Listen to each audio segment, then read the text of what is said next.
Hey guys, this is John, and welcome to Chess Fundamentals number 4. So, it's been over a year since I've added a video to the Chess Fundamentals series, but I have been paying attention to your comments and feedback, and this is one of my most popular series on YouTube. The appreciation you guys have for these type of instructional videos is off the charts, and I posted the first 3 of those videos way back in January 2015, so already over a year now, and I posted those 3 like in probably about a 10-day time frame, and I figured it's high time to add to Chess Fundamentals. So here we go with number 4. Hope you guys are ready. And in this one, we're going to talk about pawn breaks and pawn structure. So basically everything to do with pawns in chess.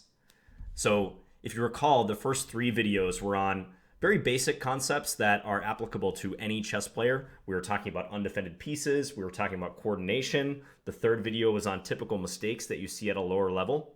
So I'm going to assume that you guys have watched those videos and have incorporated some aspects of those into your play. And we're going to be talking about that in this video too. But now I want to introduce one of the finer points of chess, and that's handling your pawns. Because as you climb up the levels in chess, pawns become increasingly important. You don't have this barbaric piece activity and these violent tactics just deciding every game. You start to realize, hey, there's a reason why both sides start with 8 of one particular piece. It's so you can put it to good use, create a structure, and build your position off of that. So this will probably be a little helpful to the slightly higher rated players, but I think there will be something in this video for everyone. So at the beginning of this video, I want to give you guys a brief introduction to types of pawn structures and pawn weaknesses in chess. And we'll use that as a basis to play some games, just as I've done in the Chess Fundamentals format, and see if we can apply what we're looking to learn in this video, which is everything to do with pawns. So let me start out with a position here. So here we have a pawn structure. You just notice it's pawns and kings. That's it. And this is the so-called isolated pawn, what we see here. And if you can already pick out which pawn is the isolated pawn, good job. You're probably ahead of the game. But this pawn on d4 for white is an isolated pawn. I don't know why that g3 square highlighted. I'm using version 3 of chess.com. Sometimes it's a little buggy because they just rolled it out.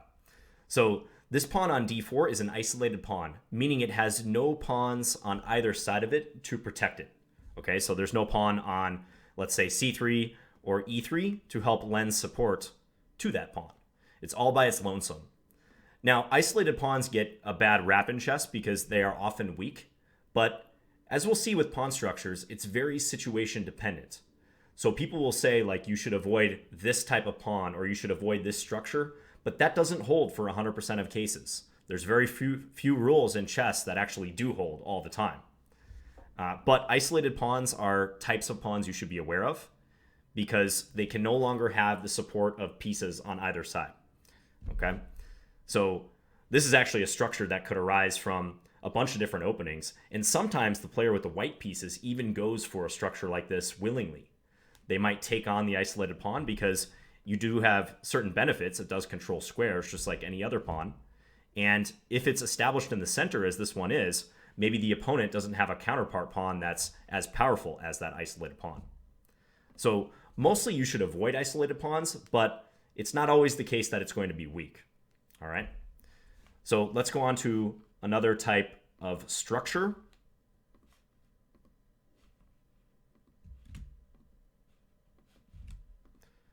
Okay, so this next structure is known as the doubled pawn structure, so doubled pawns. And this one's pretty self-explanatory. Even if you've never heard of this before in your life, you can probably pick out where the doubled pawns are. And looking from white's perspective here, these are the double pawns right there on c4 and c3. Sometimes you hear these referred to as stacked pawns, but doubled pawns is the most precise term. Simply 2 pawns or more on the same file. So the c4 pawn and the c3 pawn. Now, this is a particular structure that could happen out of a Nimzo Indian, for instance, where black was exchanging a dark square bishop for a knight on c3 would be one common way this could arise. But doubled pawns are universal to all types of chess openings. You see these constantly. And just like isolated pawns, there's some defects. I mean, the defect here is that this pawn in back, the c3 pawn, is somewhat discounted. You can see it's blocked by its counterpart here. So if that c pawn ever wants to hope to show its strength or even advance and maybe become a pass pawn at some point, then white will have to resolve the issue surrounding the c4 pawn. But it's not always bad, because with doubled pawns, you do get, for instance, open files. You can see that this b file is a half-open file at white's disposal. Previously, this pawn stood on b2, but since there was a capture here, it leaped over to the c file, and in doing so, white got a half-open file. So I'm pointing this out, kind of the upsides to certain pawn structures, because I feel they're not often talked about. You know, people always say, like, avoid isolated pawns, avoid double pawns, but you don't often hear, like, why these can potentially be acceptable or in some cases even good.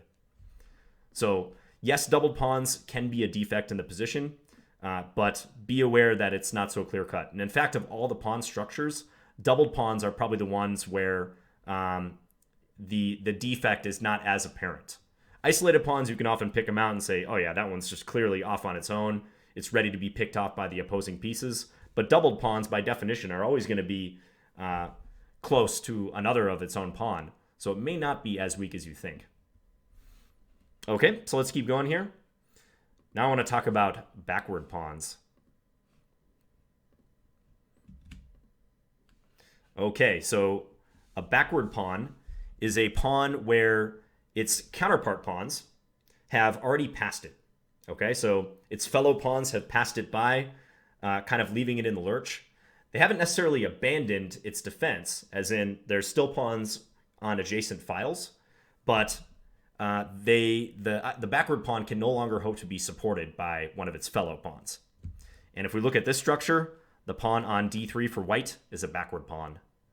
This pawn on c4 has already passed him. There's no e pawn to speak of. So the pawn on c4 has already run past, and the d3 pawn will have to be defended by pieces if it's going to be defended.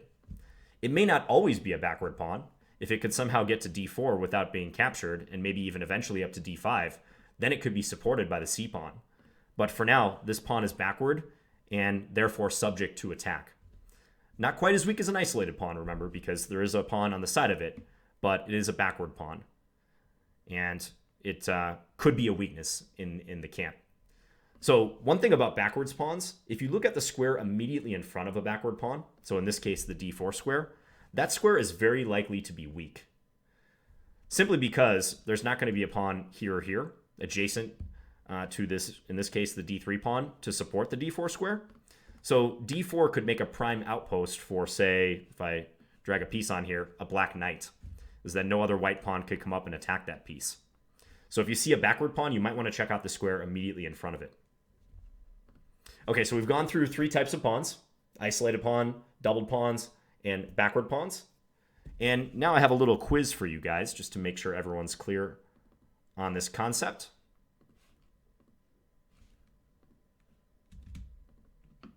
Okay, so here's our position. So take a good hard look at this and try to identify, among the three types of structures we just talked about, what is present in this position. So find your isolated pawns, find your doubled pawns, and find your backward pawns for both white and black. And if you want to pause your video and try to do that, you can do so now.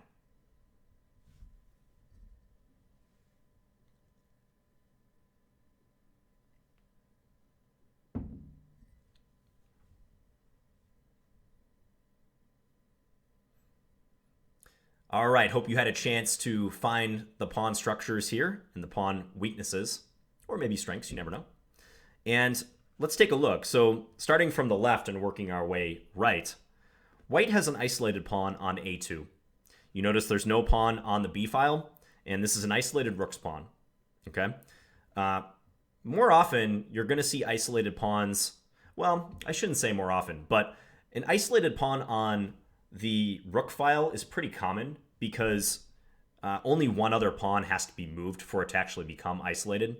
So since there's no file to the left of the a file here, all that has to happen for like this a pawn to become isolated is for this b pawn to be lost or end up going to a different file, as in the case of the pawn now on c3. So a2 is isolated here. Now for black, we have a pair of doubled pawns right here, b7 and b6.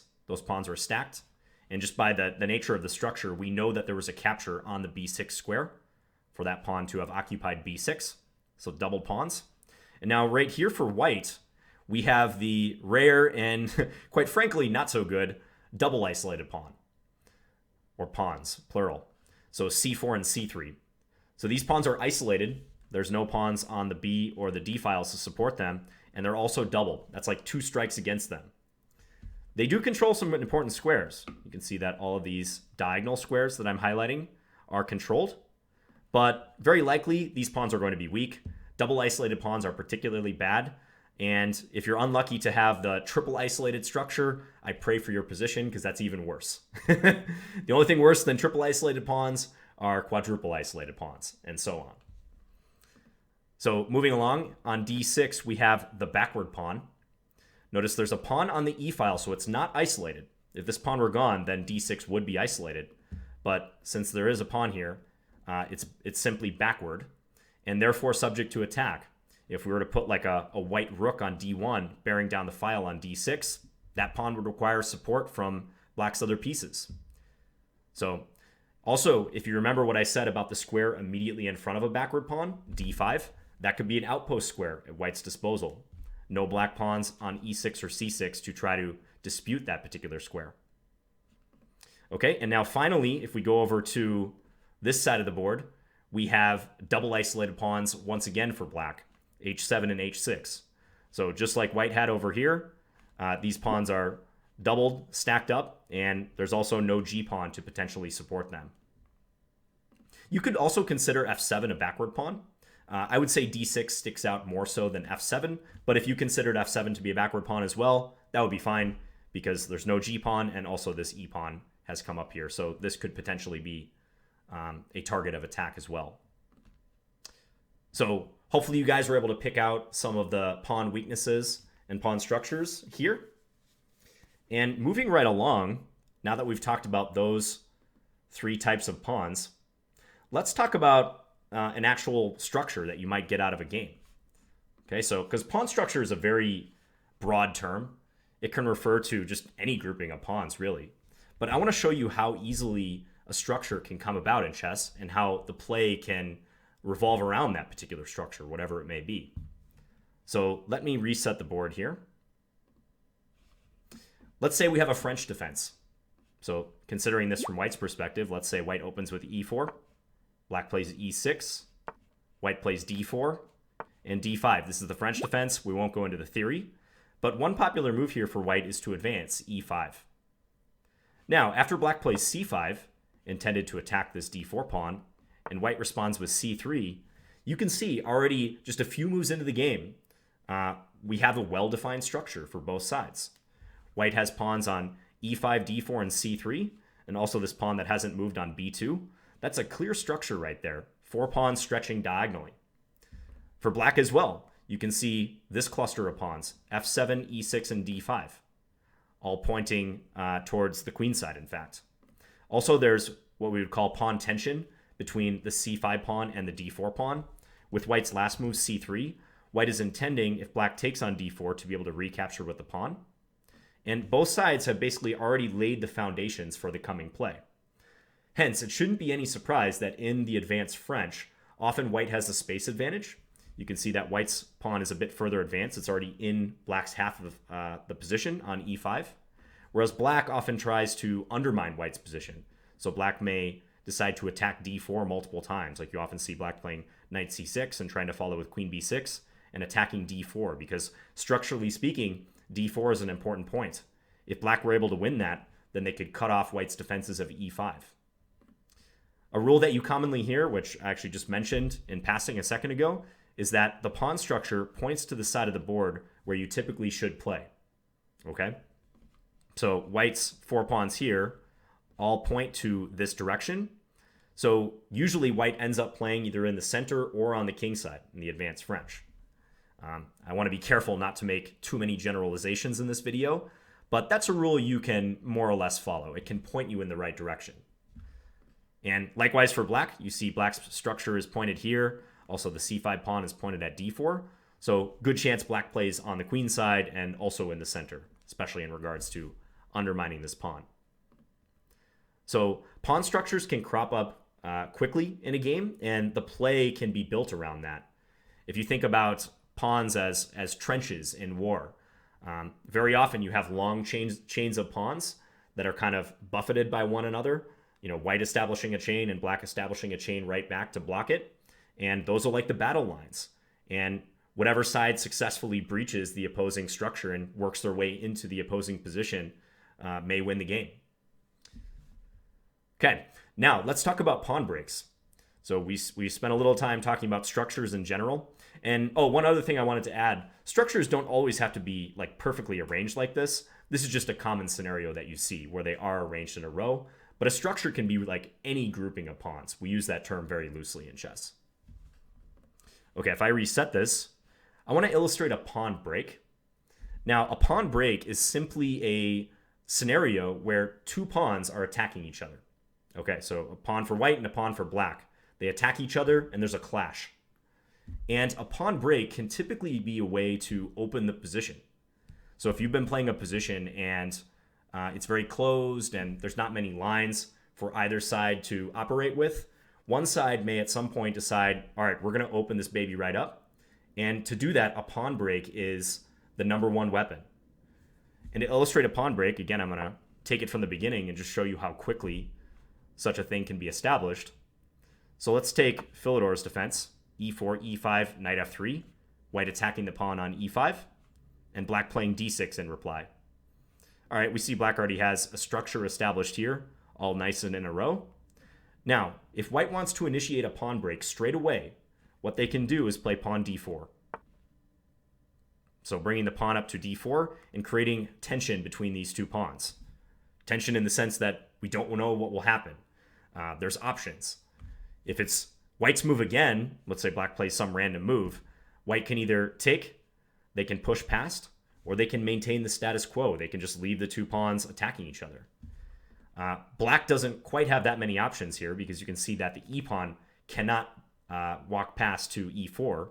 But black has two options. They can either take or they can leave this pawn on e5.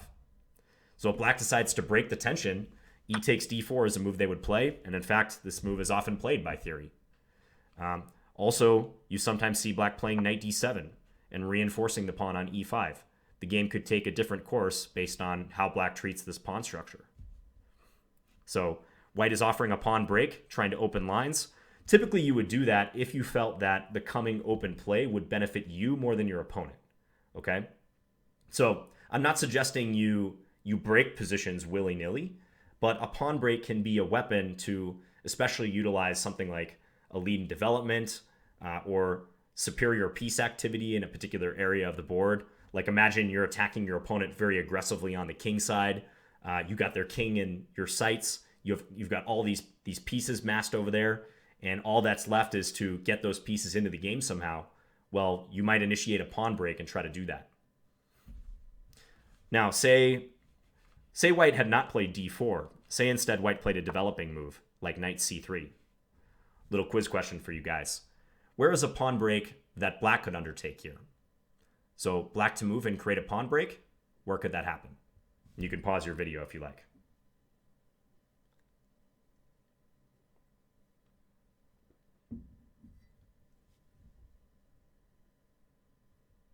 Okay, so black to play here could play f5. And in doing so, they attack the pawn on e4, and suddenly they give white a decision just like black had in regards to the e5 pawn in the previous example. So this e4 pawn can either stay put or can take on f5. Maybe black would like that for this pawn to be captured because then they could recapture with their bishop and they've knocked out white's key center pawn. So f5, if black purely wants to get rid of the e4 pawn, could be a much more effective method than, say, knight f6. When you're trying to tackle an opposing pawn structure, you often aren't successful if you just attack that particular pawn or that structure with your pieces, because sometimes you might have to make sacrifices if you actually wanted to destroy it. But if you offer a pawn trade, a one-for-one trade like this via a pawn break, then your task might be better and easier. Here, if white persisted in playing d3, saying, I want to recapture with my pawn so that if you just take me, I don't have anything to show for it, I could recapture, or I have something to show for it, rather. Maybe black would play knight f6 and pump up the pressure on e4. And the play could revolve around whether white is able to maintain this e4 stronghold or not. Maybe white will have to give up at some point and take on f5, and black will consider that a victory. So all of this is just a introduction to pawn play and structures, pawn weaknesses, and I think even this will give you guys something good to operate with.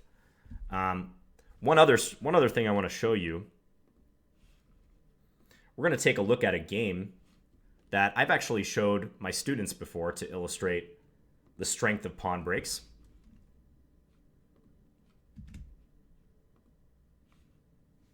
Okay, so this is a game between Anatoly Karpov playing white and Valery Salov playing black.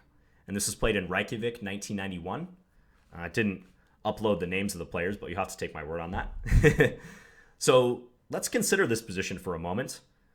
Thus far, we've been looking at pretty early scenarios involving pawn structures, like in the openings, and also watered down positions. But here we have a full-fledged pawn structure scenario with lots of pieces on the board. So let's take a moment and figure out what's happening here. It's white to move. So the question I want you to answer is, where are the pawn breaks for white? Okay, so if white wants to try to open the position eventually, where do you think are the most likely points for white to do that? So if you'd like to pause your video and try to figure that out, you could do so now.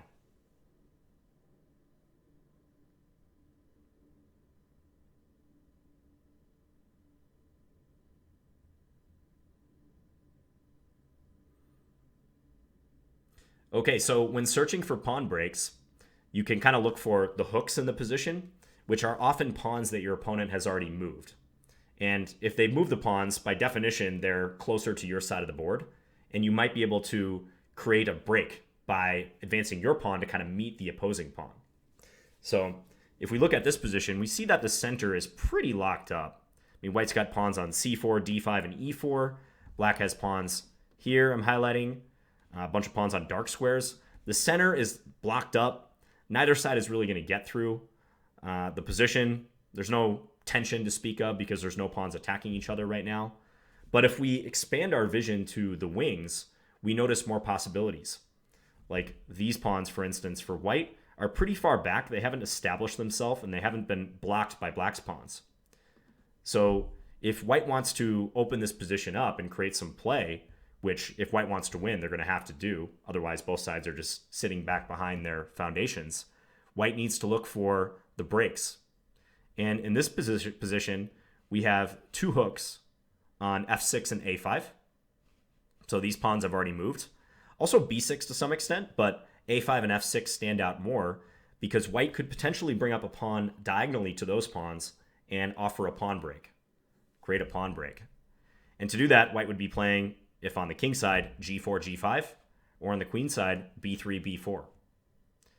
And those moves have to be prepared. Like, I'm not suggesting white can just do that right away, but if white succeeds in making those two moves possible with the proper support, that could be a way to open the position because they would be threatening to take the pawn or otherwise, in some cases, maybe support an even further pawn push. Like you could imagine if white played b4 with the proper support, let's say pawn a3, and this knight had to move back, maybe white could continue by playing c5. It might support another pawn break in the future.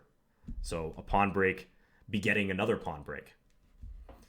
And we won't go into the intricacies of this position, but I will tell you that Karpov playing white did eventually play the pawn break on the queen side.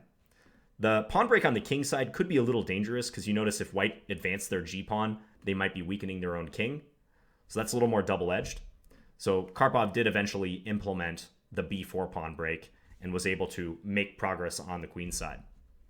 He actually did that by playing bishop f3 to start. Then he went bishop d1, thereby better controlling the b3 square. And then he crawled forward with b3, a3, and b4. So I'm just going to play some random moves for black. Let's just say black is waiting. I know black would never play king h8, king g8, just back and forth here. But just for the sake of illustrating this, he did this procedure and eventually got b4 in and forced this black knight to move. That piece is particularly good for black, the knight on c5. So if white could force it backwards, that would also be a positive effect of the pawn break. And also, if this a file were to become open, that's at least an avenue that white could play down and maybe even switch over their play to that a file. Let's say like queen here and an eventual rook a1. One other thing to note, Karpov played b3 because if he were to play a3 directly, there is this response a4 from black, whereby black could ensure that the pawn, if the pawn advances to b4, they could take it en passant. So he was very cautious as he advanced on the queen side. Again, sometimes pawn breaks need to be prepared many moves in advance, and you have to really think about how you're going to implement them. So, good example of a closed position where a pawn break comes into play. Positions don't have to be this closed for a pawn break to occur, though. It could be a semi-open position, and you might just be trying to open lines in one particular area of the board. All right, so I think that's enough pawn structure theory for now. At this point, we're going to try to put it into practice. So, like previous chess fundamentals videos, I played against lower-rated players and tried to implement some of the stuff we're talking about in an actual game. So I'm going to look for a game right here. Let me just create a challenge. I'll make it rated. I'm going to set the rating range, if I can remember how to do that. Let's see. So versus random, that's good. Type, color, also random. Okay, let's just, maybe I'll get a super high rated opponent. You never know, but let's just search for a game and see how this goes. So we're going to focus on pawn structure in these games, but I'm also going to talk about some of the other things we've discussed in previous videos. So like undefended pieces and coordination, and also trying to avoid typical mistakes that I've highlighted, especially in the last video. So we're playing Bruno Dog 1284, and already you can see a mini structure here established by white. Pawn on d4, pawn on e3, pawn on f2. So he's pointed towards the c5 square, and a lot of times in these queen pawn openings, white plays on that wing. I'm just going to play knight f6. I'm going to make a developing move. I'm not going to commit my structure yet. Okay, white's playing c3, so they have a very dark square oriented structure already. That can affect how some of the pieces operate in the future. Like you notice this dark square bishop. This might be a bad piece for white. It remains to be seen, but very likely this piece will have a hard time entering the game. I'm just going to make a developing move. Bishop to f5. And now I will play e6 because my bishop is outside of the chain. And I'm actually going to avail myself of a motif that we saw in that little French defense example, where black had pawns on f7, e6, d5, and then was playing c5. So now there's some tension between these two pawns, c5 and d4. I don't really want to take yet. I'm going to play my knight to c6 and increase the pressure on this pawn slowly. And maybe I can get white to take. If white takes on c5, I feel like they've surrendered their base of operations in the center. So it'd be awesome if I could get white to play that move. So hence, I'm not going to rush this capture. I'm just going to wait. I'm going to play a developing move, bishop d6. Okay, h3. So white's made a lot of pawn moves so far. I generally don't advocate that you do this. I'm going to play h6. This is a little mysterious, but it's so that if white plays knight h4, I can drop my bishop back safely to h7. White just develops. This looks like a good moment to castle. I feel good. I've got a lot of my pieces into play. I don't suffer from a bad bishop. This bishop's outside the chain. I feel like white has not done the same for their dark square bishop. Here white's playing knight f1. Probably they're going to maneuver it to g3. You know what I'm going to do? I'm going to play queen c7, thereby coordinating my rooks. Video 2, coordination. And also, I was stopping the knight from coming to g3. I think that was white's plan, so I'll just put a rest to that. Okay, so the knight comes back here. Maybe a bit of a loss of time. I'm going to play rook c8. Given that there's pawn tension between c5 and d4, I feel like there's a chance that the c file will become open, and maybe my rook and queen will be useful on that file in the future. Okay, so here, I'm thinking about playing e5. I feel like I have many pieces pointed at that e5 square. My dark square bishop, my queen, and my knight. So I'm going to play a pawn break. And you see what he did there? He reacted to my pawn break. I don't think he liked the fact that that pawn on d4 was attacked multiple times.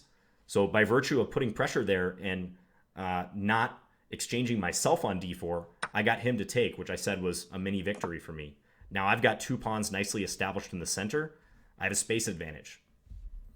Okay, here I've got this rook on f8 that isn't participating, so I'm going to bring it over to d8, also x-raying the white queen. Maybe at some point I'll play the pawn break d4. Okay, I might do that. In fact, I'm already thinking about it right now because my rook is lined up with their queen. This could be a good way to capitalize on my lead in development and also my centralization. So d4 is very tempting right now. And you know what? In the interests of pawn breaks, pawn play, and seeing how my opponent reacts, let's do it. So he takes, okay. I've got 1, 2, 3 pieces backing up d4. And I've just judged that these open lines will favor me more than they favor white. We'll see if that's actually the case, but that's what I'm going with for now. Okay, let's play bishop takes and offer a trade for this dark square bishop. Previously, that dark square bishop was bad, but the position has changed a little bit, so now I'm going to look to trade it off. And I think these open lines in the center are very nice for black. So you could say that my pawns did their job by clearing themselves at the appropriate moment, so the strength of my pieces, the superior strength of the black pieces here, can be on display. That said, I mean, white's not losing here or anything yet, but I very much like black's position. Okay, so Bruno Dog plays bishop g4, looking for a trade. I think I will oblige him. I'll take with the knight. And he took with his knight. One comment about time usage. This is a 5+5 game, and Bruno Dog already has way more time than they started with. So if I were them, I would think about their time management a little bit more. I think they're moving pretty fast. Granted, they're doing a good job of it as of now, because I haven't been able to win material, but I think black enjoys a better position here. If I were white, I'd want to slow down. Here I'm thinking about bishop c2 because that attacks the queen and also the pawn on b3. I think there's a pretty good chance that I just win that pawn. There's other moves I could play, like knight c2, which, now that I think about it, could be good. If knight c2, rook c1, maybe queen to c3, attacking this pin knight.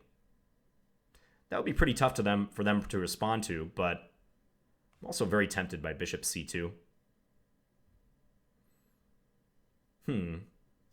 At a bit of a crossroads. So just pausing to think here. Knight c2, rook c1, queen c3. Yeah, that's tough. How does he get out of that? I'm going to do that. So my knight is supported by the light square bishop, the queen, and the rook. And if rook c1, queen c3, they could play queen f3, but I see there that I could take the knight on g4, and good chance I'll just win d2.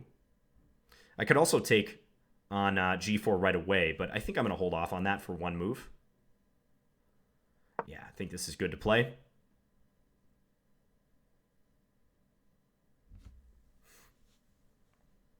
And we'll see how white responds.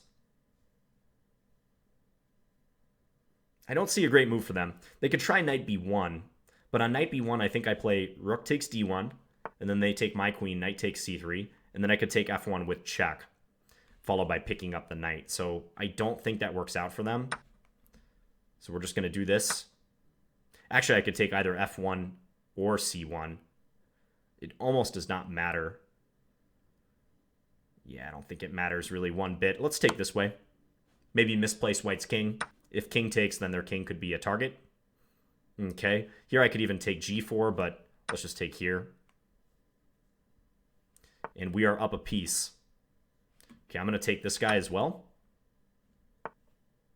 Oh, and that was a mouse slip by Bruno Dog. He immediately resigned. But even if he had taken, it was going to be game over very soon thereafter. So let's take a look at what happened there, because we got some nice pawn play going at the beginning. And you see how I built my play around that pawn break that I eventually made with d4? That was the impetus. That pawn break was the impetus for all my pieces to enter white's position and for me to take advantage of white's weakness down the d and the c files. So just scrolling forward here. I'm not a big fan of this type of setup for white because they're neglecting their development and they're also making a piece pretty bad. I mentioned that dark square bishop early on. There are openings like the Kali system, for instance, where white can get away with this, but e3, c3 with a pawn on d4 in particular, I think is not so good. Sometimes you see white playing for b3 and bishop b2, and at least then the dark square bishop has more future. I think the way that white did it is suboptimal. And you can see that I got my pawn up to c5, and then I brought the knight in behind it to put on c6, and thereby try to support the attack on d4. This is always a happy structure, knight on c6, pawn on c5, as opposed to having the pawn on c7, where it's going to be blocked, and you might not be able to generate as much pressure on the center of the board. Yeah, and I think these pawn moves are just one too many for white. The position is closed, so technically white can get away with them, but you'd prefer piece development and then arrange the pawns later. For most beginning players, you shouldn't be making too many pawn moves. You should be judicious about your pawn moves. If you think you have a good opportunity to make a break, or you think there's a solid reason behind making a particular pawn move, then by all means go for it. But don't make it a habit to play too many pawn moves at the outset. You can see that most of my pawn moves so far have just been, facilitating my piece development. Even this move, h6, I played that with keeping an option open for the bishop to retreat in the case that white plays knight h4 and harasses it. So if we jump to coming up here, white went back and forth with the piece, so another loss of time. I played queen c7 because I kind of saw that they wanted to bring their knight to g3, so I was trying to stop that by creating a queen-bishop battery, so having two attackers on the g3 square. So right here is where I created, in white's eyes, probably some unbearable tension. By playing e5 when it was properly supported, I'm now attacking this pawn multiple times, and white therefore gave up their stronghold. So I've won the mini pawn structure battle that erupted around that d4 pawn. And I was able to take with my bishop, and I have a pawn duo established and a very nice position, and I can use those pawns. I think white should have kept their pawn on d4 because that is a well-fortified pawn right now. They've got, if we count them, 1, 2, 3, 4 supporters. We can even count that bishop on b2 as a supporter. It is helping to defend d4. So maybe they should have castled and tried to bide their time. But I have the initiative here because I can choose when I want to take, when and if I want to take. Maybe I won't even capture on d4 at all. But if I decide that I want to do this right now, then I could. Or maybe I'll decide that I want to push past and attack white's knight. So this pawn break brought me opportunities. And now later, if I go back to that position after the pawn exchange occurred, so we had this exchange on c5. I brought out my rook behind. And now I created another pawn break, d4, attacking this and this. And this is a way to emphasize my superiority down the b file. So d4. Now white's really in trouble because they can't really ignore this one. d4 they could kind of ignore because they had proper support behind that move. But when I advance d4, it's already kind of a double attack. I mean, I'm hitting e3 with my pawn and my bishop. Also, the threat on c3 might not be insignificant. So push is really coming to shove here. And you can see what happened when the position opened up. My pieces were just much better situated to take advantage of the resulting open play. I made that pawn break because I was better prepared for the coming complications. And here after queen c3, one line I calculated is if white played queen f3, so trying to offer a trade of queens, then I could take on g4, which gets rid of my undefended bishop. With queen f3, white would be hitting that bishop so that if I took the knight, they would take that piece. But here, I could take on g4, useful move, and after white recaptures, let's say with the queen, I could take here. Yeah, I'd probably take with the queen, I suppose. I guess they could play this move, but I think I should keep the piece in the event of queen c3.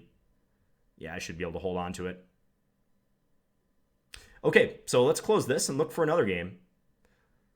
That one worked out well, so looking for another 5-5 game.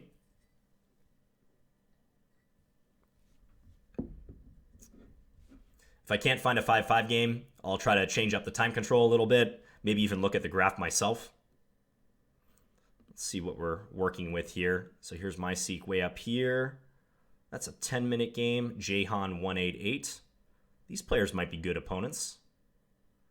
AJS Chess, just seeing if there's anything a little bit faster, 3-5. Okay, let's play this 10-minute game if this player's willing to play me.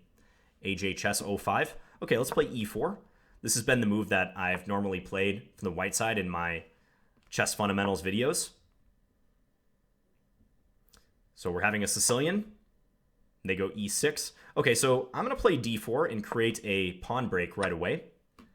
There's a lot of theory around that particular pawn break because in the Sicilian, it's very common for white to play d4 on move 3 and open it up. That's how you get to the open Sicilian. Now with knight f6, they're attacking the pawn on e4. I can defend it with knight c3. I do know that there's some theory after bishop b4 and then e5. Aha, and okay, they're challenging me to get into some sharp stuff with e5. You know what I'm going to do? I'm going to sit back and play bishop d3. This is not the best move, but for the purposes of this video, I think this could be the most illustrated move. So that's what we're going with. Now, black could inflict double isolated pawns on me if they wanted to by taking on c3. And I said that was a big no-no at the outset of this video. But if they take on c3 and I take with my b2 pawn, yes, I would have double isolated pawns, but they would have some serious dark square weaknesses. Okay, so we'll see if that actually happens. For now, I think I'm going to take this knight on c6. This does help them a bit by being able to recapture towards the center. Nope, but he goes that way. Interesting. Okay. So now I'm really thinking of playing e5 because that would attack the knight, and I feel like the situation is clarified a bit more. I could also wait, though, maybe. Maybe I could castle. If e5, good chance they're going to play knight d5, and then I was thinking bishop to d2. But you know what? Let's wait one more move and just see how black plays it. I'm curious if they'll take on c3 and try to saddle me with these double isolated pawns.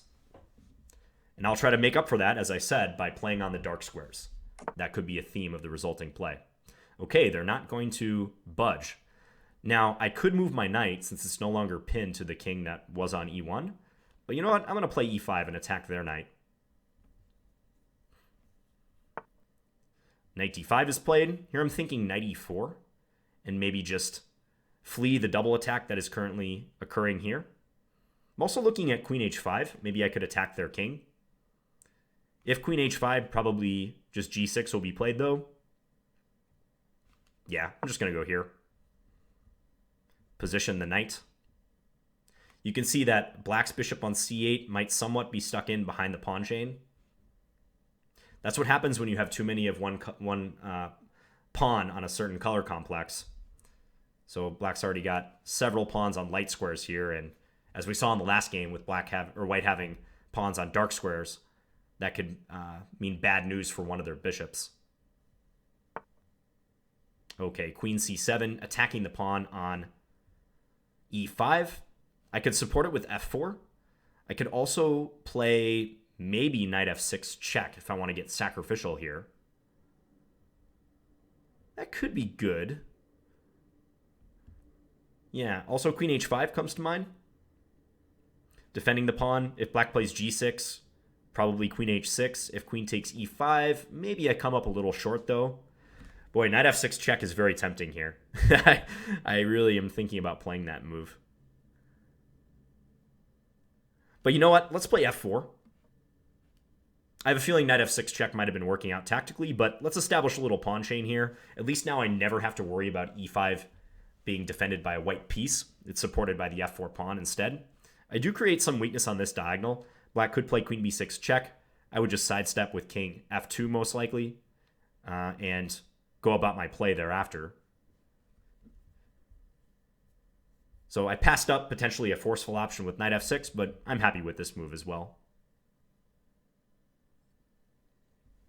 On the previous move, pawn c4 is another move I could have considered, attacking that knight on d5, trying to drive it away. And now that black has taken away a potential square from this knight, I'm thinking about that even more.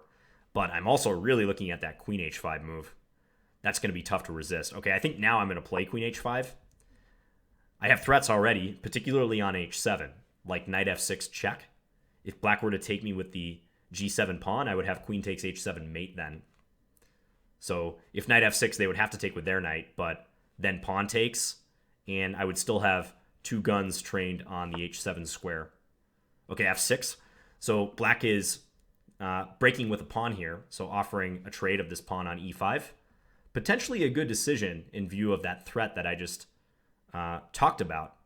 Now, I could actually still play knight takes f6, but in this case, they would take with a pawn, and the queen would be defending laterally.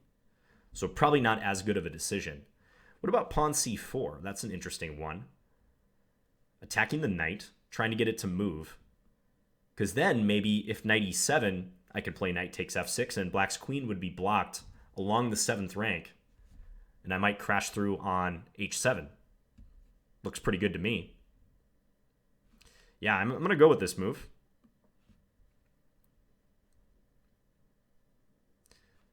They could maybe take on e5, but that would entail having to sacrifice this piece, so I don't think they're leaping at the opportunity to do that.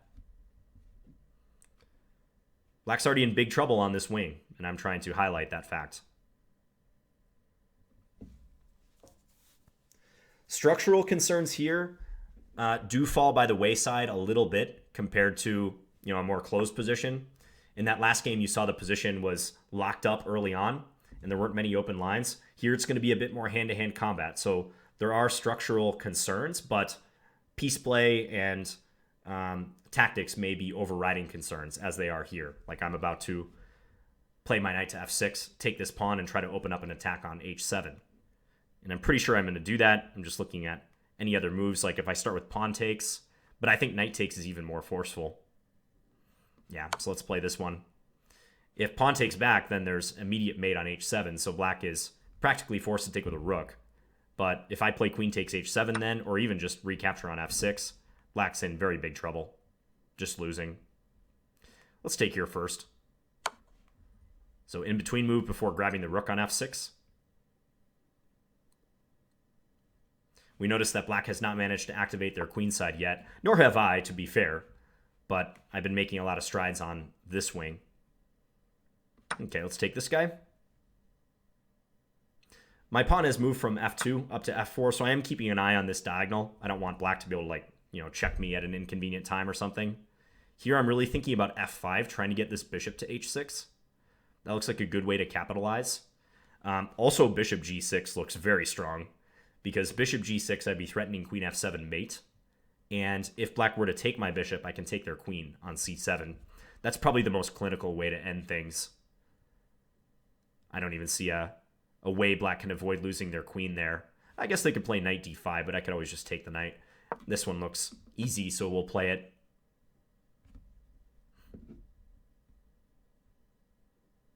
The fact that black did not take on c3 early on, giving me those double isolated c-pawns, kind of shows you that it's not always clear-cut. Maybe black has played these positions before and knows that if they were to do that way back in the opening, that it wouldn't be all positive for them necessarily. They would have dark square weaknesses, as I'll show in the postmortem here, and maybe they thought those dark square weaknesses weren't worth it, basically. Yeah, knight d5, probably the only move to avoid mate. So I could give a check on h8 and then take d5, but given how much material I'm going to be up after simply taking this and a queen trade, for instance, we'll just do it this way. We're going to be up a rook. Pretty straightforward stuff. When you're winning, don't make it complicated. Just make your life easy. Cut down on the number of hard decisions you have to make. Okay, here I'm thinking about bishop e3 just developing.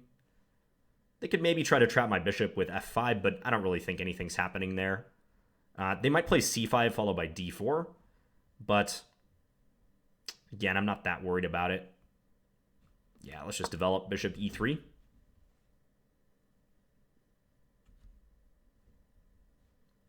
Black has 4 pawns versus 2 in the center and on the queen side, so I have to be a little cautious that those pawns don't become too strong.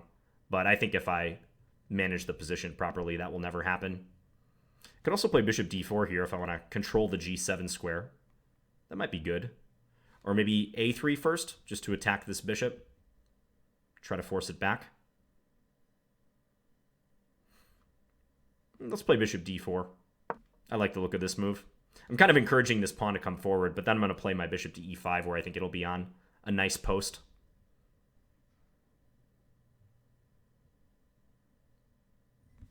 Also, if black plays c5, this bishop on b4 is kind of cut off. I feel like they might want to drop the bishop back to d6 or maybe even e7 before advancing c5.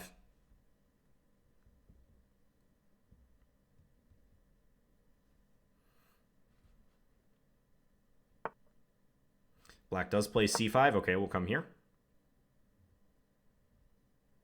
If d4, which would establish in black's eyes a pretty strong chain, stretching from a7 to d4. I'm thinking about playing a3, bishop a5, and then b4, trying to break up their structure. Pawn break, once again. So maybe even in a winning position, I will not shy away from pointing out a pawn break if it exists. Yeah, so a3, bishop a5, b4 is pretty tempting.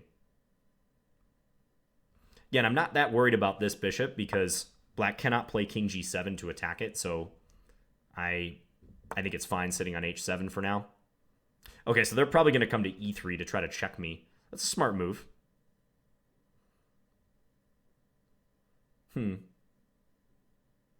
I could play king h1 if I want to play a prophylactic move in advance of that check. Yeah, let's maybe do that. So we'll just move our king over so that if bishop e3, it's not coming as a surprise, basically. It would be nice to have my bishop back on d3. So I might look to return it if I can. One nice thing about being up this amount of material is that you can always give the material back if you feel the need to. So if I needed to give like a rook for a bishop, that wouldn't be like the end of the world for me or anything. Okay, let's actually do that. I'm going to try to route my bishop back to f3 and have it defend some key squares. Not really doing anything on h7, so I think this is all right.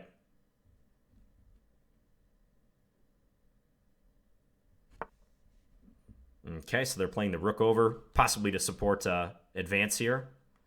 And let's continue as planned. We'll bring the bishop back.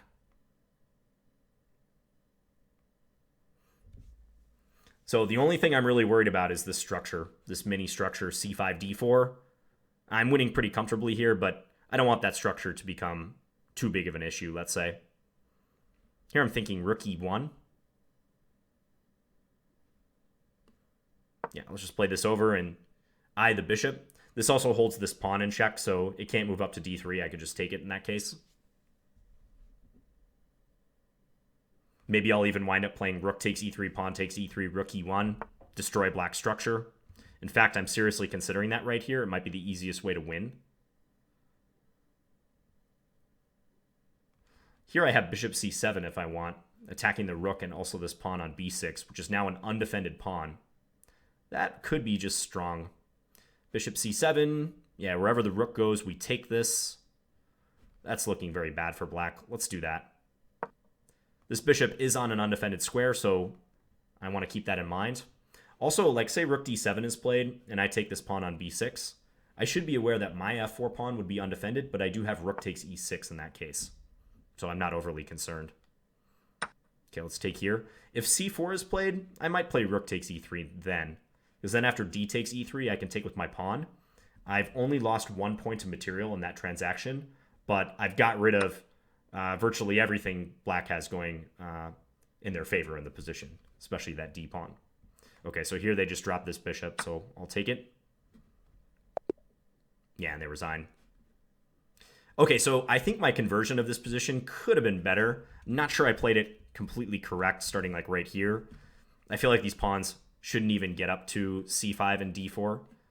Although it's a little hard to stop that, so maybe I played okay. If we go back to the beginning of the position, though, so already on move 3, I mean, you probably don't think about it in these terms, but d4 is a pawn break. White is trying to establish a knight on d4 in open lines. Often in the open Sicilian, from White's perspective, it's all about getting your pieces to the middle quickly and trying to use those centralized and quickly developed pieces as a springboard to attack Black's position. And d4 is a pawn break. That's how we're making this happen. So pawn breaks lead to open lines. And right here, so bishop b4, I mentioned that e5 is the main move. It gets kind of crazy because White will play their queen to g4 thereafter, after this knight moves. I didn't really want to engage in some highly tactical theory, so I just played bishop d3. So Black had the option right here of giving me double isolated pawns by taking on c3, but they didn't do it because I speculated maybe they have previous experience and just know that it's not worth the dark square weaknesses. I think they could conceivably play this way, but you see they already have some pawns on light squares in the middle by virtue of having played e6, and stuff like the d6 square is weak. Maybe White can go e5 if allowed. So that was a judgment call on Black's part because I think they're strong enough that they understand what doubled pawns and double isolated pawns especially are all about, but you can see that they didn't just go for it immediately. Here, after knight takes c6, I was expecting black to play b takes c6. I think d takes c6 is perfectly playable as well, but in general, when you have the choice between two pawn captures, you usually want to take towards the center. So I was expecting them to do that. As far as things specifically related to pawn play, as I said, they were a little bit less of a factor because the position was so open and tactical. You can see that black played a pawn break f6 to actually facilitate their queen in defending h7. So if I had taken with my pawn here, they would take with their pawn and their queen would be defending this point. But ultimately, this led to a lot of open lines directly towards black's king, and I was able to take advantage soon by playing this c4 move, forcing the knight back, thereby blocking the queen from defending that pawn on h7. So that hurt black, and then I crashed through on h7 and won a lot of material. Okay, let's look for another game. I'm going to create another challenge here. Let's look for a 5-5 game once again. See what we get.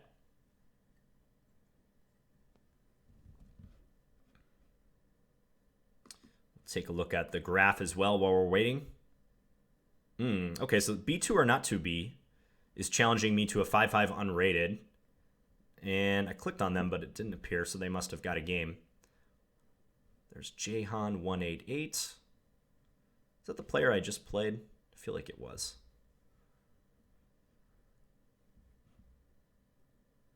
I might click on this one if no challenge becomes apparent.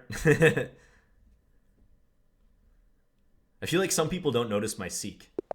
I know I have a pretty high rating. Okay, Lilo noticed. Let's play d4 in this game. We played e4 in the other one. I would say that closed and semi-closed games that you get out of d4 openings do lead to more pawn structure decisions.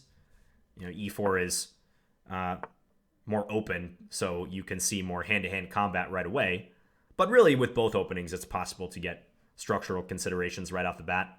Okay, so here we go. Pawn break, e6. Black offering a pawn trade, trying to sweep away my pawn on d5. Now, I've already expended 2 moves to get my pawn to this square, so I don't just want to take on e6 and surrender my base of play in the center. I'm going to support that pawn, so I'll play c4 and try to ensure that I can recapture with a pawn should black take. And in fact, I'm going to bring my knight in behind, further support. Okay, and black plays e5. This is leading to like a check Benoni position. Okay, I played e4. Black quickly played knight f6. Black has actually wasted the tempo to get here. So I kind of question whether that was a good idea for them. I'm going to fianchetto my bishop. There's some theory involved here, but this is just one way that white can play it. I think this game could shape up to be a good example of pawn play because it's already kind of closed, but you can sort of see where the pawn breaks are going to come in the future. I'm going to play my knight here. So if we look at the hooks, there's a hook on c5, there's a hook on e5. I might play f4, I might go for b4 later if I want to try to pry open the position. Open some lines. Black plays bishop g4. Knights are typically better than bishops in closed positions, but black's light square bishop is pretty good, so if they want to trade, I feel like I should encourage them to do that. If I castle, maybe they'll go queen d7, so let's throw in h3 and see how serious black is about taking my knight. They are not serious, so they're going to play bishop back. Okay, they're just trying to pester me. All right, so here I could play g4 even and try to further back this bishop off. I'm definitely thinking about it. Yeah, I think I'm going to go for it. Even though I was considering castling kingside a moment ago, I feel like my position's pretty safe. Sacrificing on g4 would not have been worth it for black there. Now I'm going to play my knight to g3, and maybe I can use this f5 square. I've got 2 pawns and my knight all pointed towards that particular square, so that could be useful at some stage. Black plays the queen out. Black's play is a bit random already, but I can kind of see where they're coming from. So queen a5 creates a pin on this knight. They're not threatening to take on e4 though, because I have my knight and my bishop backing that up. I'm thinking about playing h4, so trying to creep forward with my pawn and threaten h5. I'll tell you why I like that option, because let's say after h4, they play h6, then I could play g5 and initiate a trade of pawns. That would be a pawn break, grabbing onto the hook on h6. And if they were to take me, I could take with my h-pawn, and I would have that beautiful h-file to attack down. So I know I said in the very first game that you don't want to make too many pawns in the opening, but based on the way black has played this, I have a target, this bishop, and now by virtue of them playing h6, they are allowing me to open the position if I want with g5. You see how this creates an immediate clash between h6 and g5? Black really can't tolerate that tension. They're going to take me because if they didn't, I would take them on h6. So now I get to take this way. And I think this is already kind of an ugly position for black. Here I'm thinking about queen g4, which would defend this pawn on g5. And yeah, I'm liking what I see here. Maybe they could play queen b4 and go after my c4 pawn, but I really think they have more pressing things to consider on this wing. f6. Yeah, it looks to me like black's already a bit desperate. Here I can play queen e6 check. They would have to play rook f7 if they don't want to lose a piece.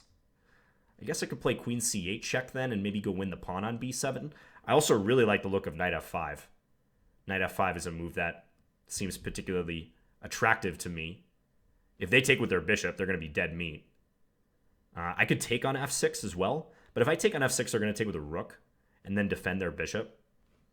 So in my view, it's between queen e6 and knight f5.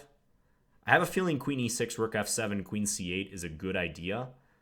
I guess they could play queen d8. So I think I'm leaning towards knight f5. This looks like the proper way to play this.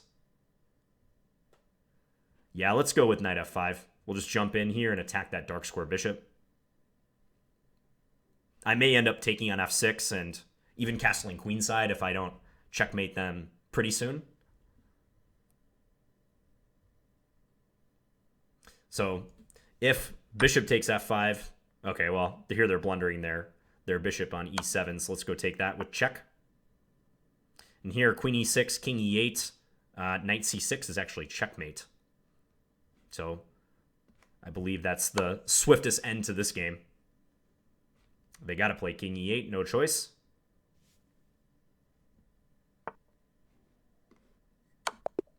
Now checkmate. Nice tidy little checkmate there, taking away the flight square for black's king to go to on d8. Okay, so this was a pretty rapid finish to this one. And it didn't seem like it would end that way because the position at the outset of the game was closed. But do you see how my play really took off when I was able to find a hook in black's kingside and use that to open the position? So by virtue of me advancing h4, creating the threat of h5, trapping that bishop, that compelled black to play a pawn move forward because they don't want to just lose their bishop. They want to have a retreat square. But by them doing that, I had a hook to attack with, g5, creating tension, pawn break. And after this, they're pretty much forced to take because if they move the knight, at the very least I'll take and win a pawn. You know, say knight fd7, take here, and I've got my bishop backing this up. So g5 had the effect of exploding the position on the king side where the stakes are higher for black because they've already committed their king there. If I had already castled kingside, well, I wouldn't have a rook down the h-file. I might be less likely to do this. But because I held off a little bit and let the play develop, I was able to use a timely pawn move, g5, to open the position. Yeah, and black quickly met their fate after this happened. So even when positions are closed, you can't just like willy-nilly position your pieces as black kind of did here. Like the whole bishop g4, h5, g6 maneuver is kind of random and just encouraging me to advance towards their king. So in a way, black is helping my attack by pushing my pawns in the direction they want to go. If black had played it a little more positionally, I might have implemented a slower plan. You know, I was talking about the role of the pawns on e5 and c5. Those are the furthest, most advanced pawns in black's position. So they're the closest to me. I might be able to latch onto those with f4 and b4. Attack them. Notice here, this moment was glossed over by black, but after I played e4, if black immediately wanted to create pawn tension, they could have played f5. This is similar to that example out of the Philidor's defense that I showed you at the beginning of this video. So with f5, they're creating tension here. Maybe they can follow with knight f6. Then they have more pressure directed at my pawn center. I may be reluctant to play e takes f5 because that would entail giving up this pawn. Potentially, I could play this way. Maybe go like knight ge2 to g3 and attack the bishop. But I think this would have been a more interesting pawn structure decision by black than what happened in the game. In the game, they had very little pawn play. They were trying to play with their pieces, and I think that's a recipe for disaster in a closed position. If you try to play with your pieces too much, you really got to look to your pawn breaks and start preparing those moves later on. For black, that pawn on e4 is a hook, as I showed when black could have played f5 right here. Also on the queen side, a common hook for them, like let's say right here, they could try for a6 and look to go b5, which if you play, for instance, the Benoni defense, you'll know that that's a common way to try to attack your opponent. So create tension between the c4 and the b5 pawns. All right, so let's play one more game. I'm going to close out of this one, and we'll just look for one more little game. 5-5 once again. And Net Warrior will be our final opponent, 1538. He's playing e4. Let's play a Sicilian. I'm curbing my natural desire to play a Scandinavian. So, all right, I'm going to play knight c6. I'm curious if white will play bishop b5 and try to take. I was seeing maybe if I could accept a set of doubled pawns, but nope. It appears that we're going to get a conventional open Sicilian. And here I'll play d6. This is the classical Sicilian by transposition.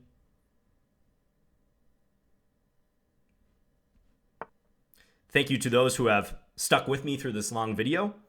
I know that these chess fundamentals videos go a little bit longer, but I hope you guys are picking some useful stuff up and learning.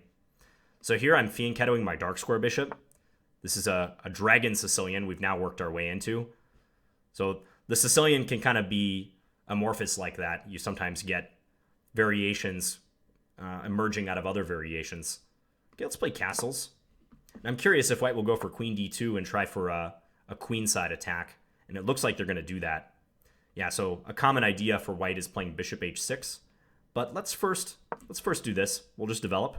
If white goes h4, that would be a prelude to a pawn storm. They would be trying to take advantage of this hook that's on g6. They might use that to attack me. So that's something I have to be aware of. I might have missed an opportunity to play for a pawn break with d5, but I think this position should be okay. So let's play rook c8. A common plan is to go knight e5 and then try to bring the knight into c4. Okay, so they're outright attacking me here already. Now, white wants to go h5 and attack my g6 pawn, the hook. So I'm thinking about trying to stop them with h5. I know that some dragon players might frown on this decision, but I'm curious how white will react. I feel like this might put a stop to something that white is most comfortable with, which is pushing h5 unopposed. So we'll see if I can make it happen by pushing h5.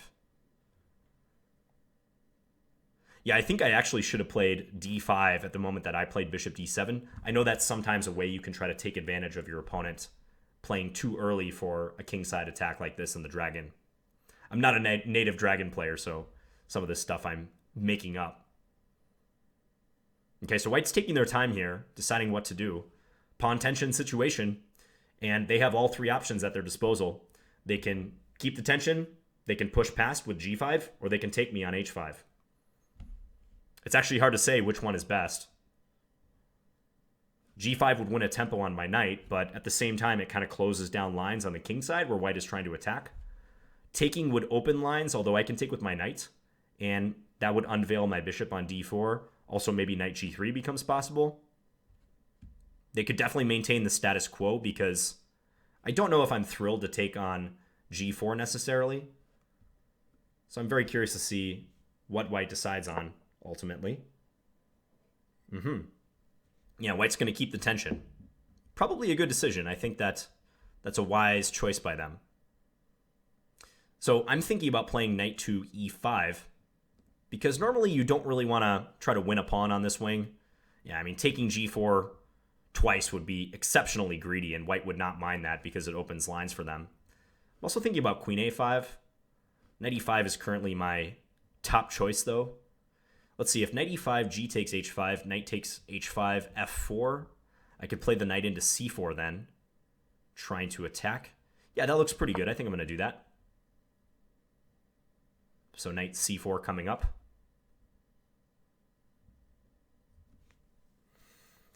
Take it easy on me, Net Warrior. He's sharpening the struggle. He's not going to let me get an easy win in my final game of the session. So now, with opposite side castling, probably the most relevant pawn structure considerations will be the opposing pawn storms. You can see that white already has their pawn storm off the ground. I have not yet initiated a storm with my B and my A pawns. Maybe that will happen. I might rely on some piece play, but if a hook presents itself, like say white plays their pawn to A3 at some stage, maybe in response to queen A5, I might play for B5, B4 if I have the time to do so. Okay, so we're going to do this. Yeah, white's being very aggressive and playing some moves that make sense, to be quite honest. I'm going to come here. I don't want them to take on H5 for free and have me just be forced to take back and thereby weaken the G file. So I'm glad that knight C4 at least distracted them a bit. They can try to advance F5 here. That would be quite interesting if they did that. I might go queen A5. I'm thinking about that move to introduce some rook takes C3 possibilities. Yeah, Net Warrior playing very well. I like what they're doing. I think queen A5. I have pressure on D4, but it doesn't amount to anything as of yet, so let's see how they react to this one. Yeah, let's do that. My queen is undefended here, so I kind of paused for a moment just to make sure I wasn't missing anything. So if they take here and I take back, clearly there's a weakness on G6, but I can support it with my king and maybe, if necessary, bishop E8. Although I'd hate to have to resort to bishop E8 because that would mean that the E6 square would be loose. So, yeah, I got to be honest. I think white has decent attacking chances here. We'll see what happens, but that's my objective assessment. So king over. So at least I got them to burn a little time moving their king. Maybe now I can play rook F8 and try to attack white's knight. I'm also thinking about taking on C3 and going knight to G3. If I take on C3, I would give them double isolated pawns. So that's a bit tempting, I gotta say right now. Maybe rook F8 first, though, and really crank up that pressure. But at the moment, it's a little difficult to say. A lot of times in the Sicilian, black makes this sacrifice specifically because it drains a lot of the dynamic potential out of white's position. So I could operate on that principle if I want right now. So rook takes C3. Let's say queen takes, pawn takes, knight G3 at the end. Then I'm hitting the rook. I'm also hitting E4. Both those points are loose. You know what? That's going to be interesting, so let's do it. Again, could play rook F8. I kind of wonder if knight B3 would be a good defense for white. So in the spirit of the Sicilian dragon, I'm going to sack on C3 and see how it goes. I would expect them to take with the queen. Yeah, they do take with the queen, and now I definitely want to take. It seems weird to go into an endgame when you're already down material, but weird stuff happens in the dragon sometimes. And I'll hope to use the attack on E4 and also the attack on C3 to my benefit.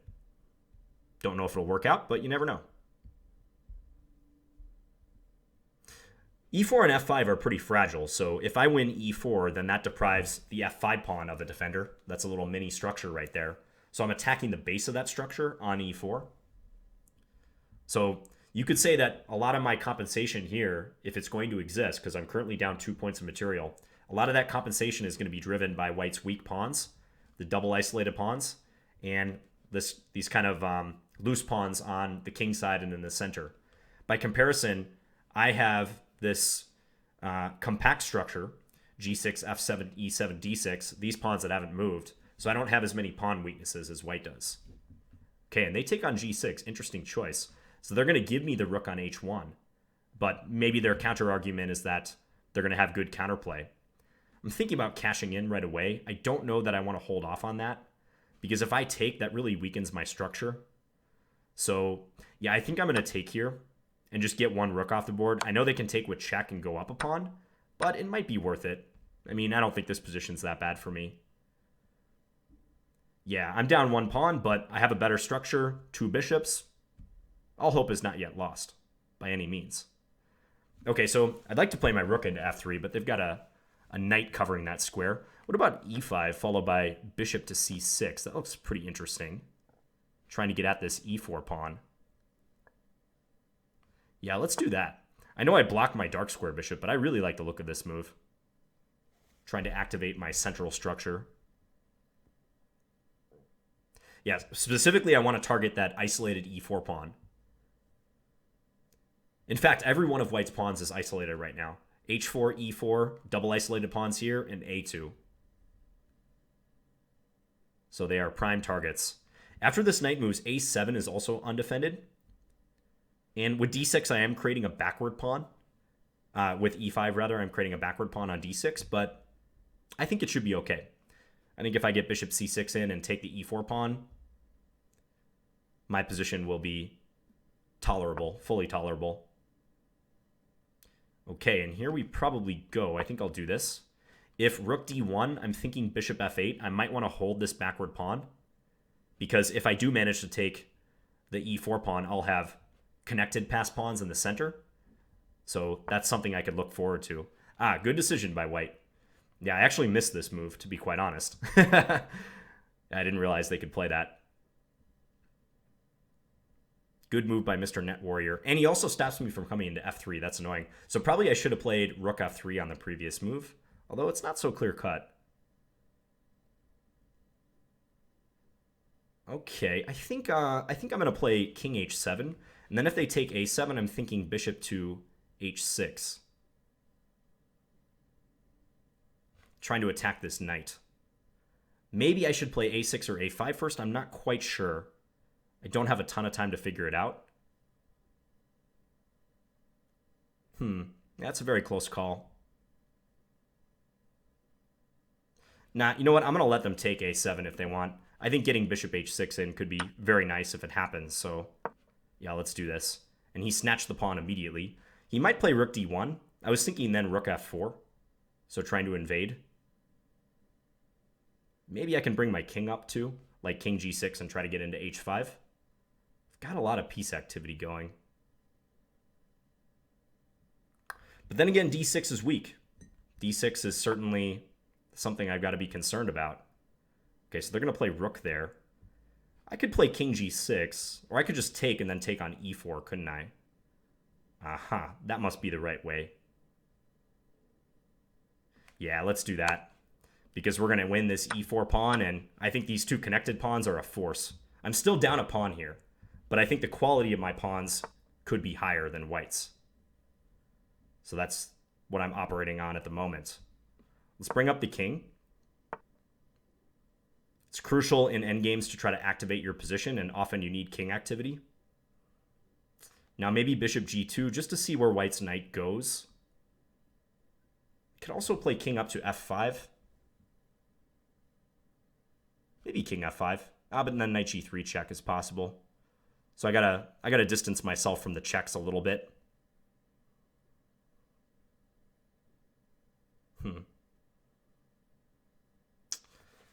Tenacious defense from my opponent. Props to him. d5 also possible, but d5 there's knight g3. Maybe I shouldn't be too worried about that. Okay, let's play our bishop back to c6. I'm just going to wait for a moment, kind of see what he's up to.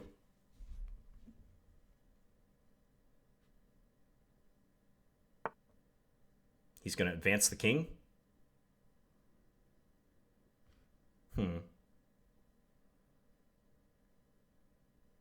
I really want to get my king involved. So king here, knight check, king here, knight g4. Nah, it should be okay. Yeah, let's do this. I've got 39 seconds too. There is a 5-second increment, but we got to be aware of the time.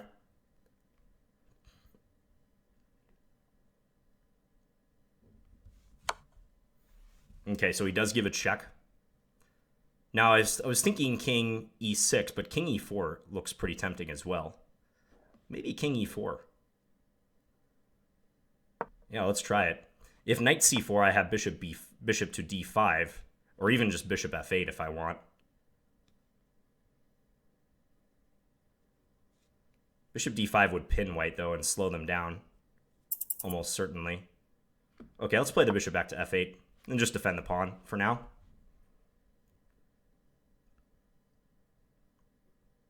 That way, should their king ever move up, we have d5 check. So I think that could create some problems in their position. going to bring my king up and attack.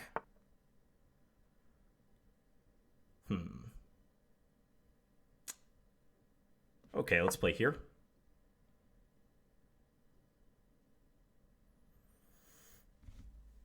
It's hard. I think he's kind of playing off our time a little bit, so nothing is certain yet. 22 seconds for me. His pieces seem uncoordinated, and I noticed that if he plays c4, I have b6 trapping his knight, so I don't think that's a great sign for him.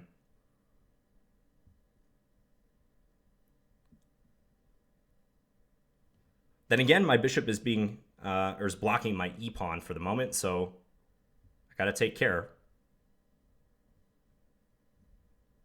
If knight c4, I'll play bishop d5. Plays c4. Okay, so this is the move that I said ran into this particular move, trapping the knight. So that's a little unlucky by him.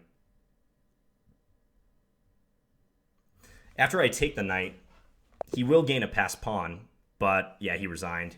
He decided it wasn't worth playing out. But good game, Net Warrior, especially if you watch this. Props on this one. You gave me a sweat here. If we go back in this game, so another open Sicilian, d4 is played, opening lines in the middle, pawn break. And here I morph the game into a dragon. Now, I think right about here, after queen d2, here's where I maybe could have made use of a pawn break myself and played d5. This actually is a pretty good idea when they haven't played the opening in the most straightforward fashion. And I say they haven't played it in the most straightforward fashion because bishop e2 is often unnecessary if white wants to go for this kingside attack plan, as they would in a Yugoslav dragon. This gets into some theory, so if you have no idea what I just referenced, that's fine. But I think d5 could have been a way to try to take the play more to the center of the board rather than letting white have their way on the king side, let's say. So I kind of wish I would have gone for that move. And this is backed up by my knight and my queen. So if white takes it, I can take back with my knight. And yeah, I like my chances there. Let me just reload the position and go back a little bit. So as played, you can see that white was trying to play off of this hook on g6. This is a standard attacking plan for white in the dragon. And if they get that pawn up to h5, then they will be controlling the central, or the pawn tension situation on this wing. So if that pawn comes up there, they could either take me, leave the pawns as is, or even push past. Most likely take, though. Like say I were to play some sort of indifferent move like this. I'm just going to make some moves just to kind of show you what white likes to do. They like to trade, thereby opening the h-file, and then after take, play the bishop into h6 and try to trade these pieces and get at black's king. So notice how white's using the pawns first to clear the way, and then the pieces are funneling in behind that. That's usually how most well-conceived attacks will take shape, especially attacks against an opponent's king.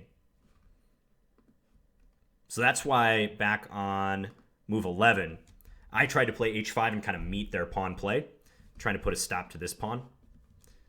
And white correctly maintained the tension and then took on h5. And they did a good job of opening lines towards my king. In fact, my rook takes c3 move was played out of fear that if I waited too long here, white would just crush me. Like if I played a preparatory move, I don't know, like a6 or rook fc8, they're already crashing through here and maybe placing a rook quickly to attack the g6 pawn. So I made a judgment call here to give up material, try to transfer the game into an endgame, and base some of my compensation off of the fact that white has all these weak pawns. Now, whether this was full compensation, whether this was actually worth the pawn that I ultimately gave up, is up for debate, but you can see the effect that pawn weaknesses have on a position. Every single one of white's pawns is isolated here, whereas I have two chains with pawns next to each other, so they are able to protect each other at certain moments. And from here, I tried to make the most of my chances by attacking those weak pawns with my bishops. And at one point, I was even down 2 pawns right here, and I quickly got this e4 pawn back, after which I feel black has good chances. But it must be said that this game was pretty unclear all the way up till the end. So, nice game by Net Warrior, and some other examples of pawn play, pawn weaknesses, structural concerns present in this game. All right, so I'm going to wrap the video up right here. I hope you guys enjoyed this long-awaited sequel to the Trinity, the first few chess fundamentals videos. It's kind of like Star Wars, right? Like the first 3 come out and then you have to wait ages for the next one. But let me know what you guys think. If you have any questions related to pawn structures, feel free to leave them in the comments. And I'm open to suggestions for the next chess fundamentals video, chess fundamentals number 5. I have some ideas on my own. I'm not going to say what they are right now, but if you have a topic you particularly want to see covered, definitely let me know. Leave it in the comments section. So thank you guys for watching, and I'll talk to you again soon.